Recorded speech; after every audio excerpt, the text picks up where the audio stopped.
Kewalian Gusmi dan kewalian Gus Ud itu sama. Karena apa? Karena orang tuanya. Nah ini loh penting. Kewalian beliau berdua itu karena orang tuanya. Kira-kira kenapa orang tuanya sampai anak dikasih seperti itu? Yang alim-alim itu senang. Apalagi ada yang bisa jawab?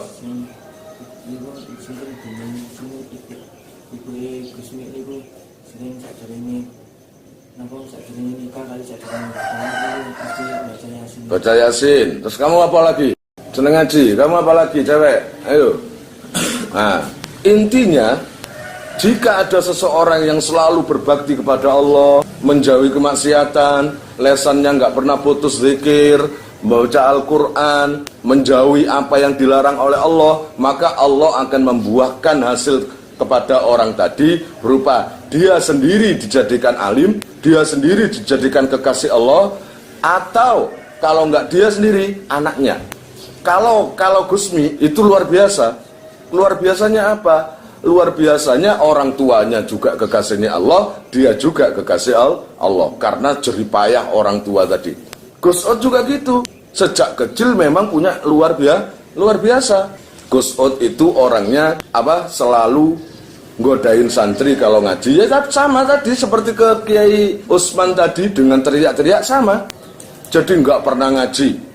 Ketika ngaji pasti hilang. Ayahnya sampai resah, wegah. Ibunya juga wegah, sering menangis kepada Allah. Ya Allah, kenapa Mas Ud ini kok nakal? Nggak pernah ngaji, nggak pernah mau belajar. Suatu ketika ayahnya mengaji, pokoknya ngaji habis isya.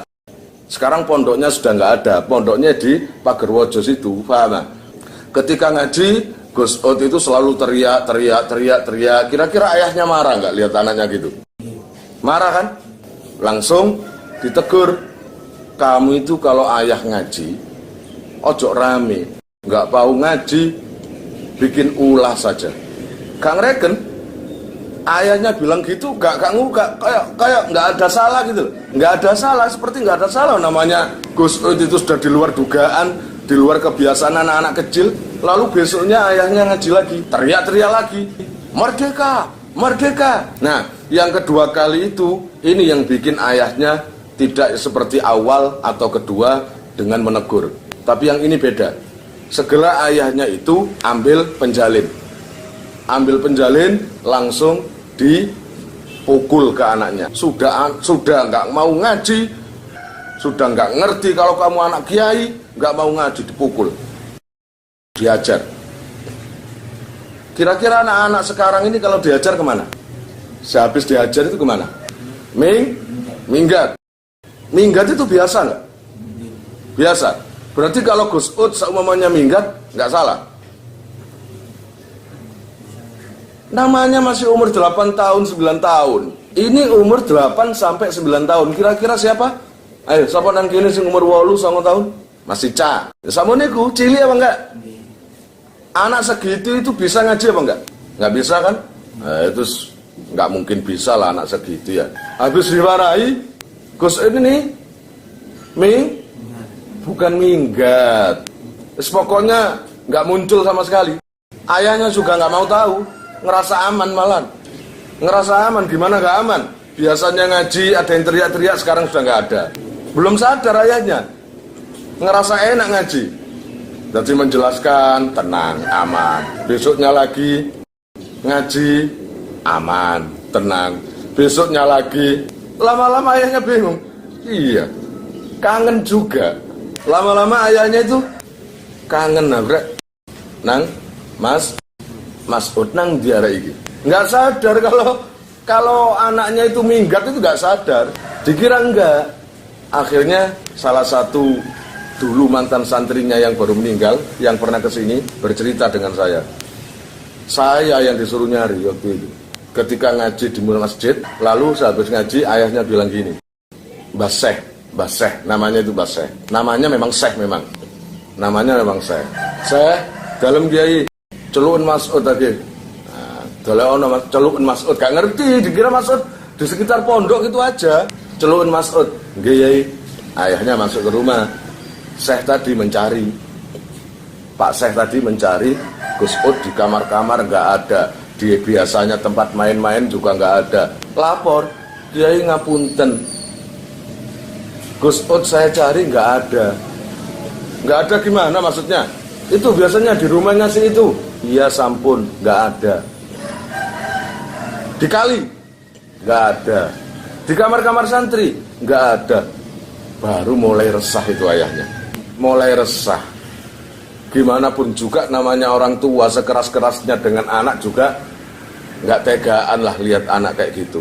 Akhirnya seluruh santri digerakkan untuk mencari Gus Ud. Cepat cari. Nggak ketemu. Mulai pagi sampai sore nggak ketemu. Sampai malam pun nggak ketemu. Dicari, diteriaki di sebuah nggak ketemu. Nggak ketemu.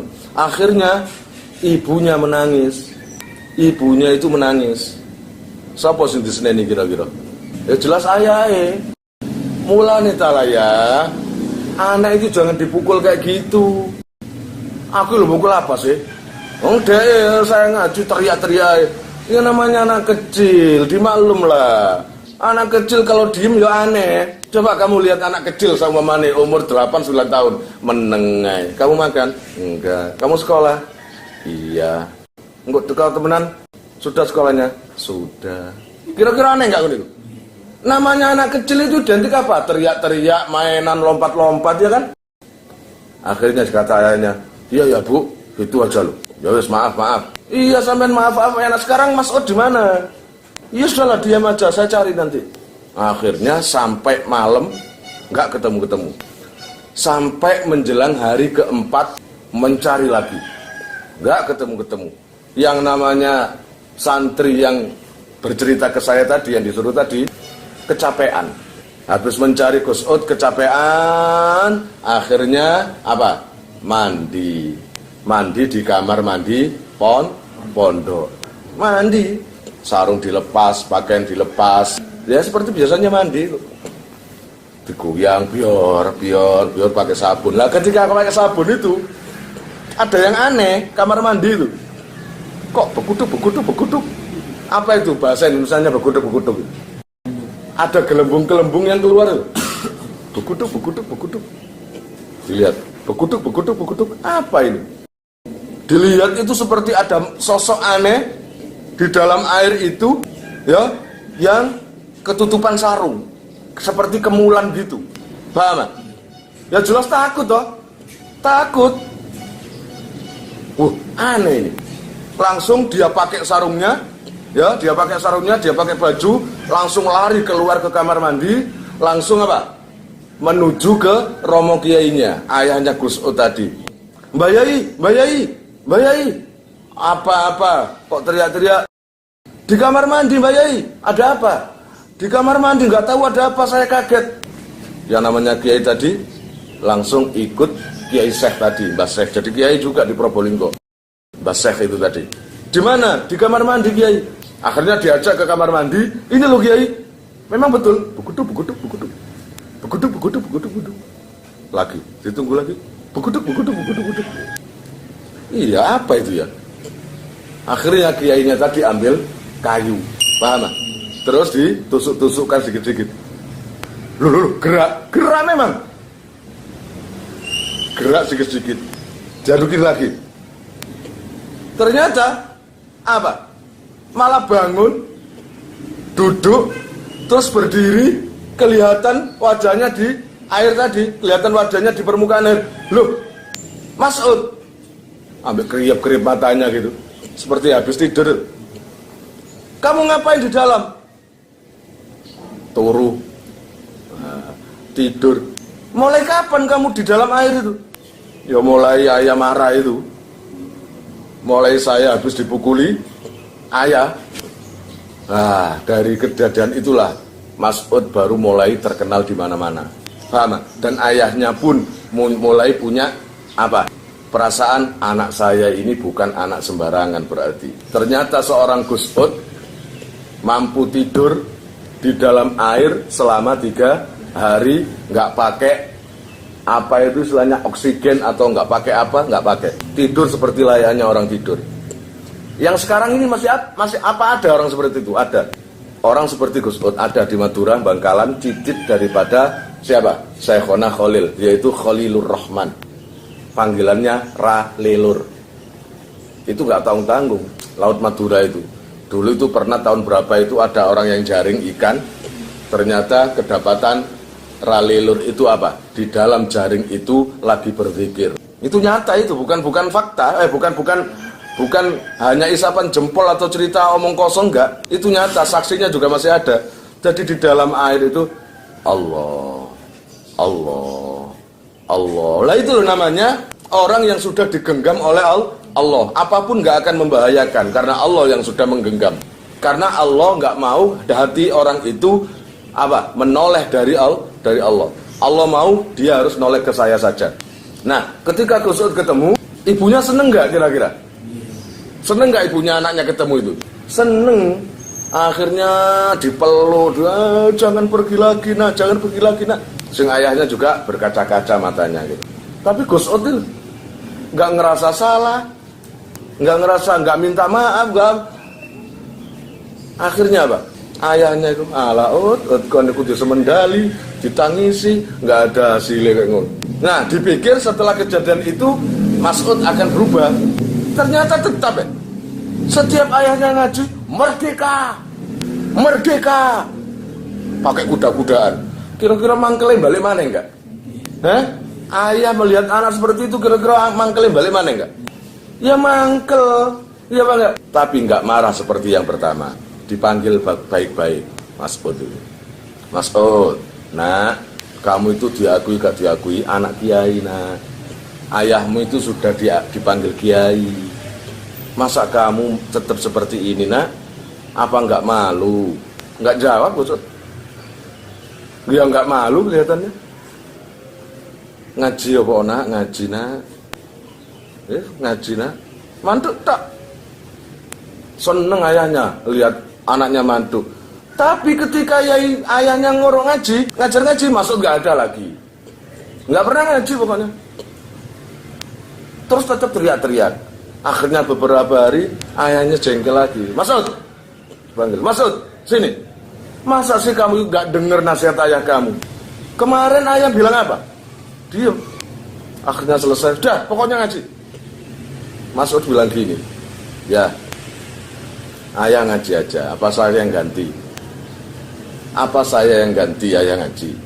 Kalau ayah capek, kalau ayah sudah gak mau ngajar lagi karena keganggu, apa saya yang mau ganti ngaji ayah? Kira-kira kalau ada anak umur 8-9 tahun ngomong gitu, itu dianggap serius atau guyon? Dianggap guyon. Kata ayahnya gimana? Kata ayahnya, Bu, udah sana. Nah, besoknya habis isya, ayahnya biasanya persiapan mau ngaji. Nggak berangkat karena apa? Kitabnya hilang. Kitabnya hilang. Bu, kitabku tak taruh di sini di mana? Ya nggak tahu ya. Oh biasanya di situ saya nggak pernah nyentuh, nggak pernah mindahin. Akhirnya dicari di lemari, nggak ada semua. Sampai datangnya telat. Akhirnya ayahnya gini, ya udah, saya berangkat aja ngaji karena banyak yang nunggu. Meskipun nggak baca kitab, yang penting kasih nasihat atau apa. Akhirnya ya pak ayahnya tadi keluar rumah berangkat menuju masjid untuk ngaji.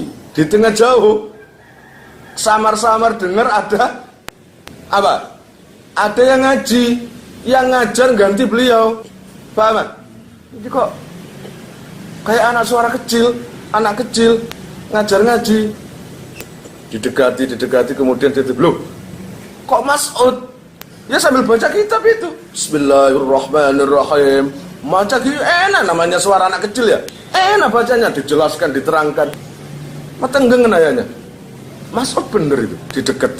Didekati, agak dekat dengan musola, dengan masjid. Wallahi, ini bener-bener Mas Ud. Langsung segera pulang. Agak berlarian ayahnya itu. Berlarian untuk apa? Memberitahukan istrinya. Bu, ada apa ya? Ayo ikut bu. Ada apa saya? Ayo ikut. Istrinya diajak menuju ke masjid. Dengar bu, siapa itu bu? kayak suara Mas'ud gitu Pak. Sudahlah, dengar lagi. Iya Pak, Mas'ud. Ya kalau Mas'ud udah gitu, ya kalau Mas'ud, kalau bukan, enggak, saya yakin ini Mas'ud. Ya udah, ayo kita meyakinkan, deketi. Ibunya deketi. Bener ya Mas'ud.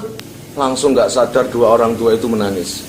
Ya tak? Menangis melihat anaknya, apa yang dia sombongkan ternyata kenyataan. Apa saya yang mengganti ngaji? Apa saya yang mengganti ngaji? Ternyata betul-betul Mas'ud beneran. Lah sejak itulah ayahnya itu nggak mau Coro Jawa nggak mau otek urusannya Mas'ud, nggak mau mengurusi seluruh kegiatannya Mas'ud.